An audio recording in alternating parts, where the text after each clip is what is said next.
Good day, viewers.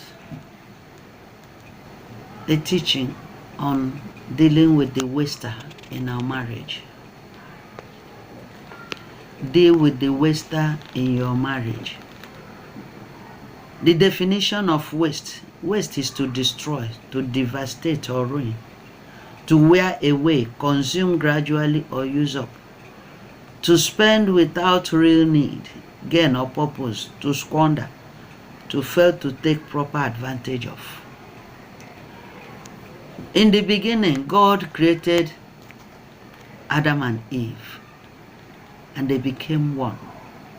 And He blessed them, be fruitful, multiply, replenish the earth, subdue it, and have dominion. God said that it is not right for the man to live alone, so He gave him a helpmate. And knowing that this is the foundation of family, Satan reared up his ugly head. The Bible recorded that God created man in His own image, after His likeness. God created man to serve God's purpose for His glory. So Jeremiah 29:11 says, "For I know the thoughts that I think towards you, said the Lord, thoughts of peace and not of evil, to give you an expected end." The plans of God for His children is of good, not of evil. God plans to give us future and hope so that our lives will be rewarding. But there is a contrary kingdom of power that is always opposed to God's good intentions.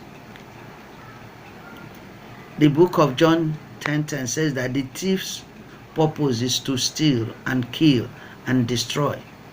But the purpose of God is to give us a rich and satisfying life. The accuser of the brethren, Satan, has subtly programmed wasters into the lives and destinies of men, even with their consent.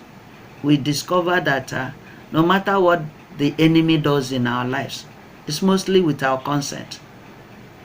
The fact that God has created marriage to be beautiful, to be enjoyable, to be palatable, to be whatever it is that is rewarding.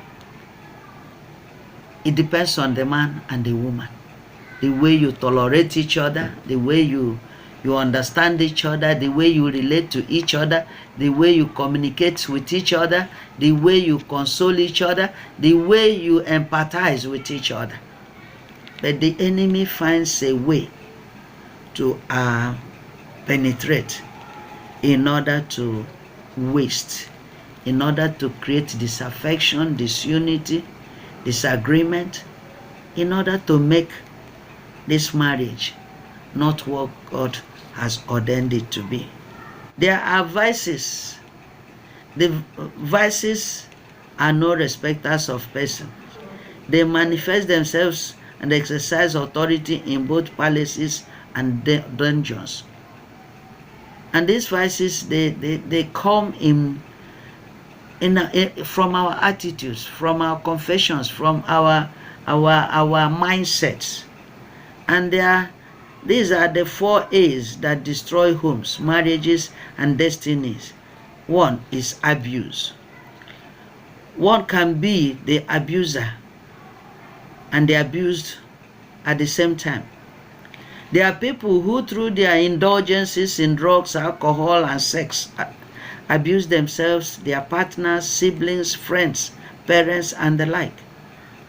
A man who comes home late, drunk, ends up battering his wife, who is angry for his irresponsible behavior.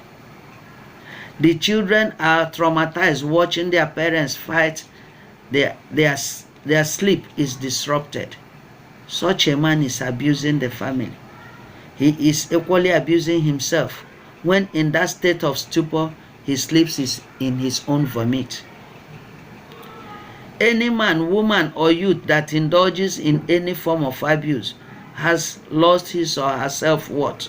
People will despise and disrespect him.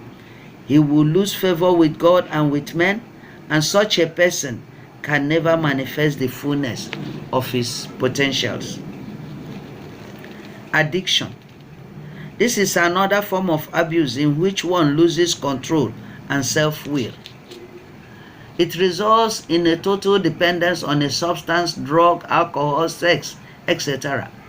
The use of a particular substance or dependence on that particular substance or circumstance makes the person's immune system dead.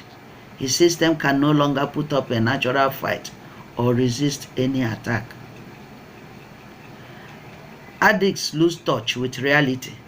They lose their minds and begin to hallucinate.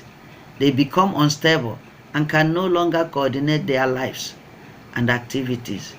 They become poor and begin to sell valuable resources to sustain their self-destroying lifestyle. Some die in the habit while others become insane for life.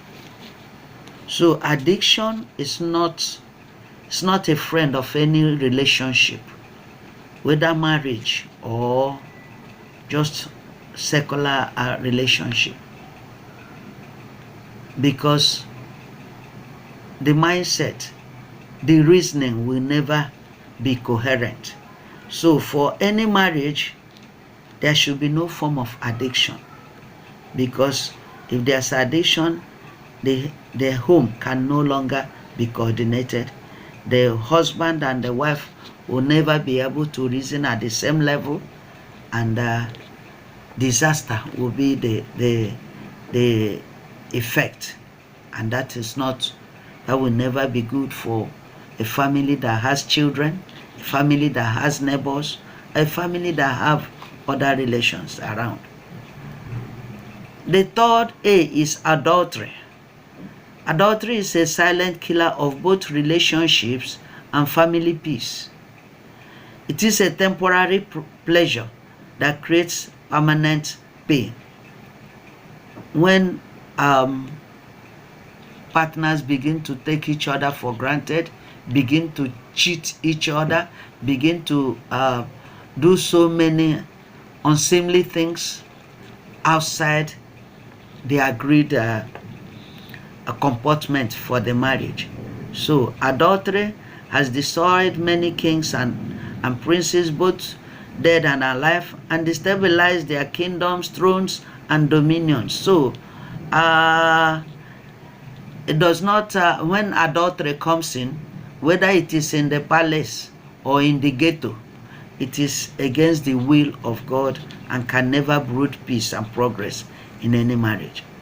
For instance, David was a giant among godly leaders, but he remained human, as his sin with Bathsheba and Uriah showed. David committed adultery with Bathsheba and engineered the death of her husband Uriah to cover up. Able to rule the people but not his family, David sowed intrigue, sexual sins, and murder, rocked his own household. As a king, David fought many battles and was victorious. But in this battle against the lust of the flesh, the lust of the eyes, the pride of life, David lost completely. King Solomon, in the book of 2 Kings 11, 1-4, King Solomon loved many foreign women. Besides his legitimate wife, the daughter of Pharaoh, he married women from Moab, Ammon, Edom, Sidon, and from among the hidden nations. These are hidden nations, and the Lord had clearly instructed the people of Israel, you must not marry them because they will turn your heart to their gods. Yet Solomon insisted on marrying them anyway. He had 700 wives of royal birth and 300 concubines. Solomon did what was evil in the sight of God. The wisest and wealthiest king, who built the magnificent temple for the Lord, also built temples for many other gods. That is an abuse. That is what adultery can do. And that was how he lost. That was how he lost his fame. Adultery is a way of giving the devil a foothold to operate in and against one's life. It engenders broken focus. It attracts family and generational curses. It brings one into enmity with God, the Creator. It strips you of God's immunity to the wiles of the devil. The sin of adultery generated strife, contention, and rebellion in the houses of both David and Solomon. And so does it engender rebellion in the houses of any man. In the house of any man, in any family where adultery is practiced or permitted, there is always confusion, because there can never be peace in the presence of the enemy. It's anger. Anger. In the book of Genesis chapter 4 verses 1 to 12, we see where Cain is the first son of the first family of Adam and Eve. Cain was a farmer. Abel, his brother, was a shepherd. When both of them brought offering to God, Abel's was accepted while Cain's was not. Subsequently, Cain murdered his brother Abel in anger. Cain's anger brought curse to the ground. God made him a fugitive and a vagabond. Cain's life and destiny were wasted. He did not accomplish God's purpose for his life. He became a loser. His anger, envy, jealousy wasted his own life and that of his brother Abel. Anger has wreaked so much havoc in families. There have been occasions where husbands kill their wives out of anger, where wives kill their husbands out of anger, where out of anger they wreak a lot of havoc in the family, now causing the children to become deviant. Such families become dysfunctional. And when a family that is meant to nurture and groom the children becomes dysfunctional, that is the reason why we have so much violence in the society, so much violence, we have so much evil, we have lies, we have righteous living, because the family failed at the age of grooming these children because of anger. No tolerance. So children they did not see the virtues that they can covet from their parents. And out of carelessness, we ruin the children that the Lord has given us as blessings, and as well as ruining our own lives because we failed to involve God in what we are doing. So we have to be mindful. Every family, every marriage, every relationship have to be mindful of these 4 A's that are inimical to a godly relationship. And these 4 A's, once again, are abuse, addiction, adultery, and anger. As we do that, as we begin to check our lives as concerns these vices, God will give us the strength and the wisdom to overcome them, so that we live an enjoyable life, we'll live life as God has proposed for us, and we'll be able to groom our children so that there will be a generational blessing instead of generational curses. As we do that, may we remain blessed in Jesus' name. For more of these teachings, you go to our YouTube channel, Rose and Godfrey Foundation. God bless you.